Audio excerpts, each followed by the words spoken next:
Hello, my name is Victoria Marita, and I work closely with the youth in educational and after-school settings. Through my experiences, I've seen how important it is for students to feel safe, supported, and accepted in order to truly learn and to grow. However, for many in the LGBTQIA+ youth, that is not always their reality or lived experience. Research shows that LGBTQIA+ students are more likely to feel unsafe at school, experience bullying, and lack access to supportive resources and affirming environments. So, when students don't feel a sense of belonging, it directly impacts their confidence, participation, and learning. The problem is, the LGBTQIA+ youth often don't have access to consistent and affirming resources and environments, which negatively affects their ability to fully engage and succeed in educational spaces. Looking at this through a constructivism lens, the key takeaway is that students are actively learning through their experiences, interactions, and environments.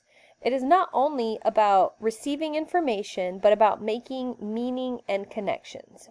According to Vygotsky, learning is a deeply social process that happens through interactions with others and within supportive environments.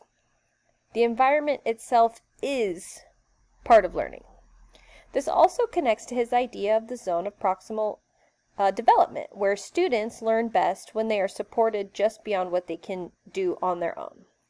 This is where scaffolding is also important, as educators and peers provide guidance, structure, and support that help students gradually build understanding and confidence before becoming more independent. Jerome Bruner also stated that learners construct knowledge through exploration and shared experiences, and passive instruction isn't enough. So if students are in spaces that are not affirming, they are still constructing meaning, but the meaning will be shaped by exclusion, silence, and misunderstanding. So, for the LGBTQIA+ youth, this means identity and belonging are not just personal beliefs, but they are shaped by interactions, peer dynamics, and the messages within their environment. So my proposed solution is not to add more programs, but to remove limitations of what we define as a learning environment. So instead of learning being structured lessons or designated spaces, this would change the environment as a whole. It becomes an interactive space where students co-construct understanding of identity and belonging in real time. And this initiative is called Beyond Safe Spaces, Designing Affirming Learning Environments. So this could look like student-led dialogue, spaces, or experiences, identity-based storytelling molded into everyday interactions, and then this wouldn't be separate activities but embedded into the culture itself. And then students would be able to shape the environment that influence each other's perspective. Rigid curriculum and limiting inclusion conversations would no longer be the norm.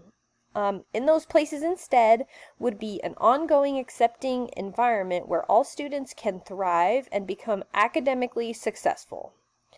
Educators' roles would shift as well. They would be facilitating and guiding dialogue and creating a safe space for questions. This will help students retain information and redefine their understanding. This aligns with the idea that learning is constructed through interaction, reflection, and real-world relevance. Breaking down traditional boundaries will support students by allowing them to learn about inclusion through actively constructing what it means over time. And this leads to a deeper identity development, stronger peer relationships, and a more authentic sense of being with no shame or stigma. The area of need. To successfully implement this type of initiative, there are several resources needed, and this would include staff training, inclusive materials, and strong support from leadership, as well as collaboration with community organizers to ensure that the experiences created are meaningful and align with the needs of the students. At this time, I am asking for your support to help bring this initiative to life. This could include providing resources, supporting training efforts, or partnering to expand access to affirming support for the LGBTQIA+ youth. By supporting this work, you will be helping create environments where all students feel seen, valued, capable, and confident. Thank you so much for your time.